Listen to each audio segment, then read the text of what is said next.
Mais est-ce qu'à un certain point, l'ego qui souffre trop de l'esprit, quelqu'un qui vit, par exemple, plusieurs pertes financières significatives en quelques jours d'intervalle où la maison prend en feu en plus. Tu sais, les gens qui m'ont parlé, je me rappelle pas du détail, mais c'était des événements importants, très souffrants, vécus avec une grande intensité, puis des deux témoignages différents que j'ai eus, c'est comme ils ont mis leur poing sur la table. Tabarnak, ça suffit, si ça s'arrête pas, ils ont menacé de se suicider, puis il y aurait eu une accalmie, à savoir est-ce que l'ego peut créer un choc à l'esprit tellement fort qu'il est obligé d'ajuster ses programmations.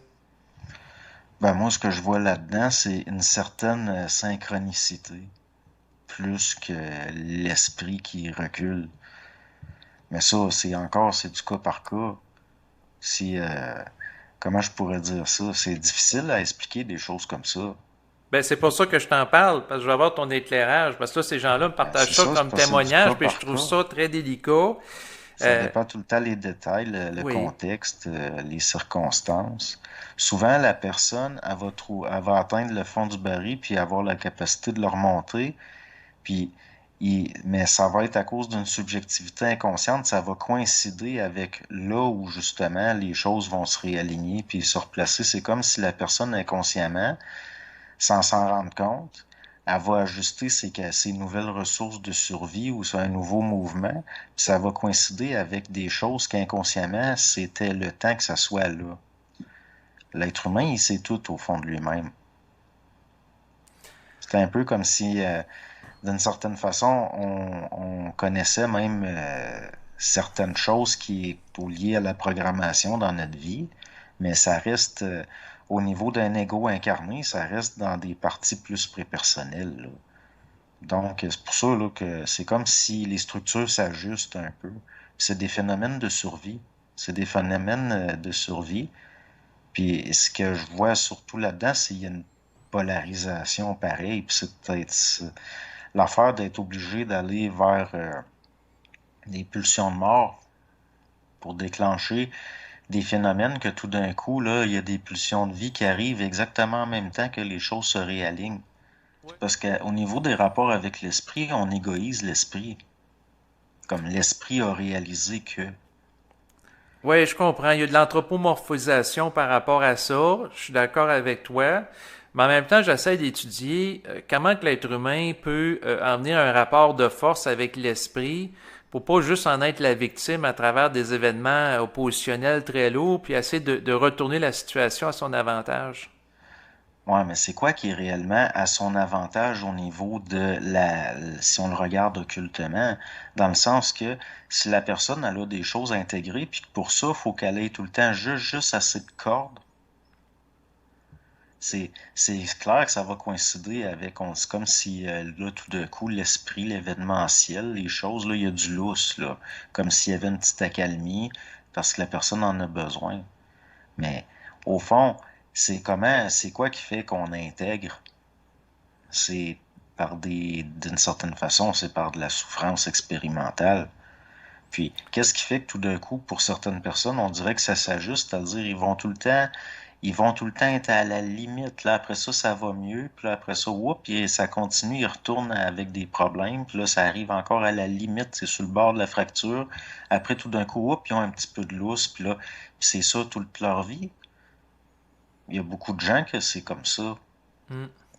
Fait que c'est comme, oui, il va y avoir du lousse, mais, tu sais, je veux dire, ça s'ajuste étrangement bien.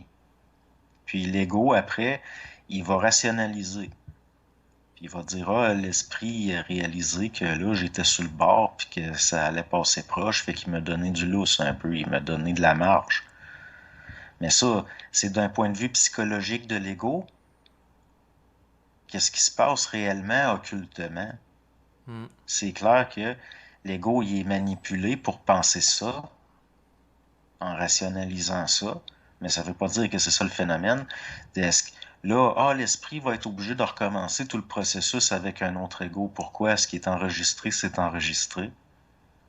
C'est pas perdu. Non, exactement, mais c'est parce que dans le fond, ça demande quand même de l'énergie si on part du principe que l'individu, l'âme se réincarne, puis là, il faut qu'elle naisse, puis apprenne à marcher, puis tous ces cossins-là, ça demande beaucoup d'énergie pour en venir à un point où il peut y avoir une forme de développement au niveau psychologique ou psychique. Ben oui, mais ce qui est enregistré, c'est enregistré pareil. Oui, mais Ça, en même on temps, revit jamais deux fois la même chose, pas besoin de dire que. même temps, comme Bernard de Montréal disait, c'est que si la création engendrée par les plants est pas capable de se réajuster à l'esprit, puis à un moment donné, ils sont obligés de détruire l'âme des êtres éthériques, ben ça leur fait comme de la peine parce que là, ils sont obligés de repartir Oh, avec l'énergie reconditionnée. les êtres éthériques qui ont de la peine. Ben, c'est ce qu'il expliquait. Il disait que c'était des êtres qui étaient sans yeux pour pas voir l'homme qui se fait détruire parce que ça leur crée un choc, parce que ça confirme le fait que les ajusteurs de pensée, quelque part, manquent d'ajustement, les limites des créateurs. C'est quelque part là, c'est là que j'irais jusqu'à dire, ben là, c'est un petit peu naïf, ça. Dans le sens qu'il y a un contexte qui est mis pour qu'on pense que. Puis il y a encore le côté prends pitié de nous. Puis ça, j'ai un petit peu de misère avec ça, parce qu'ils en ont pas de pitié. Puis ils en ont. Moi, j'ai jamais ressenti, en tout cas au niveau de certaines choses, j'ai jamais ressenti aucune peine pour l'être humain. Non, au niveau de l'esprit, c'est très froid.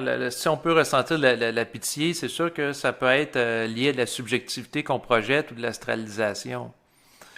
Tu sais, pourquoi qu'on est là depuis des siècles à dire prends pitié de nous?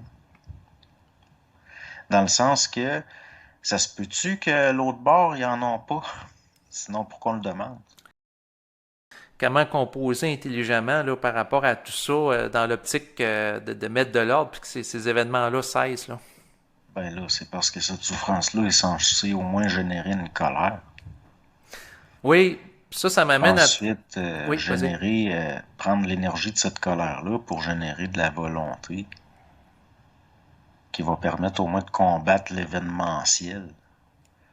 Dans le sens, elle va venir de là, entre autres, ça peut venir de là, la force de survie, l'instinct de survie. Mais d'avoir un commerce avec les plants, au point de faire du chantage affectif aux plants, ça c'est parce qu'on est mal éduqué.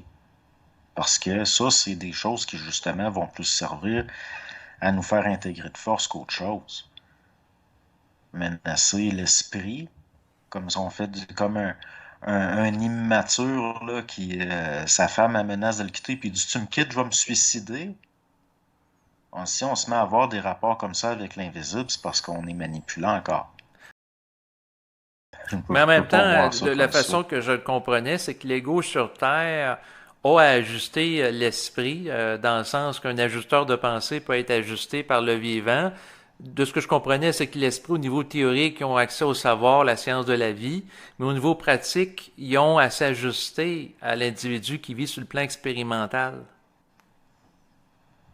T'as-tu pensé le nombre d'égos qui se sont incarnés?